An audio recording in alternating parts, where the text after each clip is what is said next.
Welcome to the African News Update on Top Accolade News. The headlines: Mali's military leaders dismiss Prime Minister. Ugandan opposition leader appears in military court. SADC condemns post-election violence in Mozambique. South Africa's Deputy Finance Minister urges private sector to support development.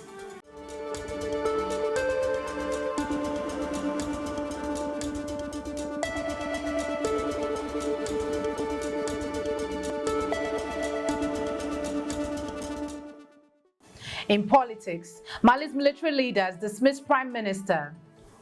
Mali's military leaders have dismissed Prime Minister Kizza Besigye and his entire government just days after he criticized the juncta's failure to implement a transition to civilian rule.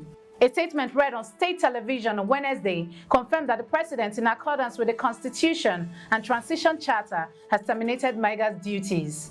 The move follows Besigye's public condemnation of the junta for not meeting a March 26 deadline to hand over power and for indefinitely postponing elections. Mali has been under military rule since 2020, when Colonel Assimi Goïta ousted the elected president and later assumed the rank of general. Since then, the junta has distanced itself from the West and strengthened ties with Russia.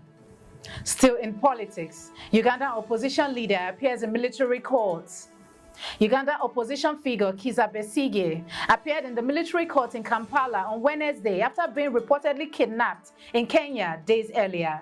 Besigye, who had traveled to Nairobi for a book launch, faces charges including possession of illegal firearms and seeking military support to destabilize Uganda's forces.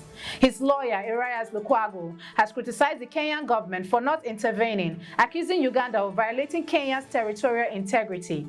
The opposition leader, who denies the charges, has been remanded in Luziria prison until December 2nd.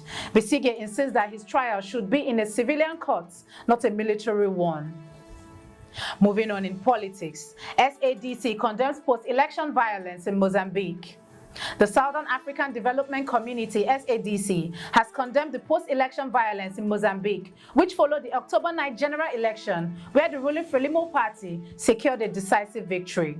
SADC Executive Secretary Elias Magozi expressed deep concern over the violence, which has led to over 30 deaths and widespread disruption, urging aggrieved parties to resolve their disputes through legal and constitutional means.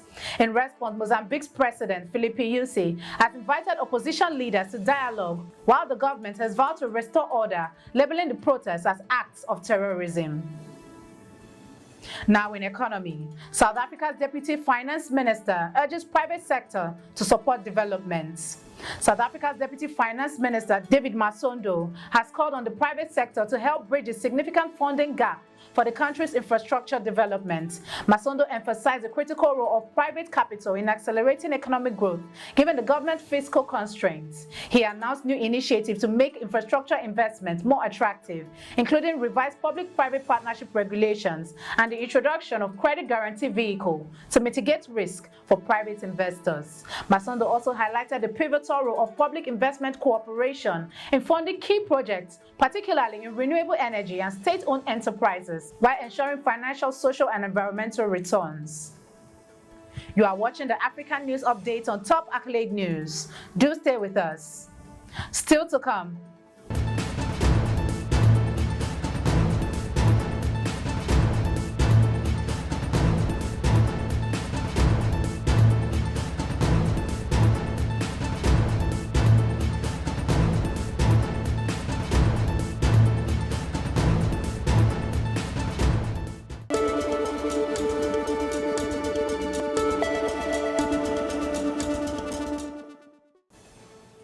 Thanks for staying with us. In international relations, US and EU pledge continued support for Libya's maritime security. The United Nations has confirmed that it will continue to expand its engagements with the Libya's military officers and support the Libyan Navy in bolstering unified maritime security efforts.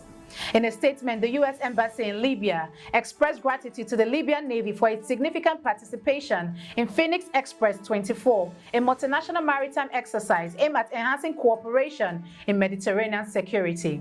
This year saw the largest Libyan Navy presence in the exercise. Meanwhile, the European Union ambassador to Libya, Nicola Orlando, met the Libyan officials to reaffirm their support for the country's stability, focusing on areas like civil aviation, higher education, and health. Both the US and European Union emphasized their commitment to supporting Libya in strengthening its borders and promoting regional stability. Shifting focus to crime, Malian war criminals sentenced to 10 years for crimes in Timbuktu. Hassan Ag Abdoul Aziz, a key figure in the 2012-2013 rule of Ansar over Timbuktu, has been sentenced to 10 years in prison by the International Criminal Courts. The conviction comes after he was found guilty for war crimes and crimes against humanity, including torture, rape, sexual slavery, and the destruction of cultural heritage. While some charges were dropped, the court emphasized the trauma inflicted on the people of Timbuktu, who live under the atmosphere of fear and oppression. Moving to entertainment, Ghana's political showdown.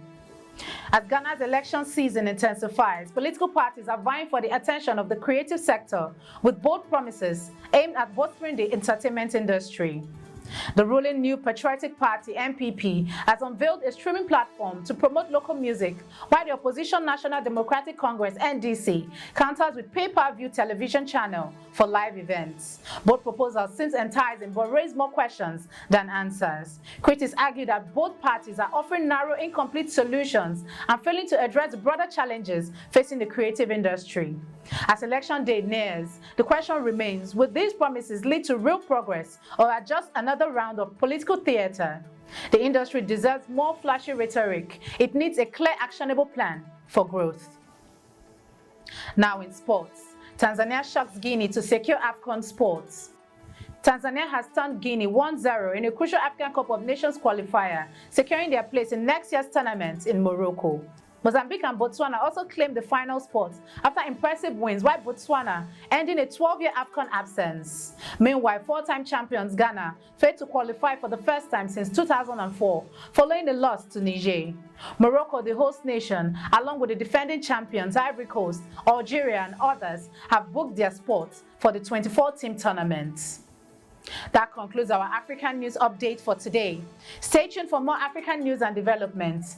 Thanks for joining us. I am Okocha Ojo-Arumi.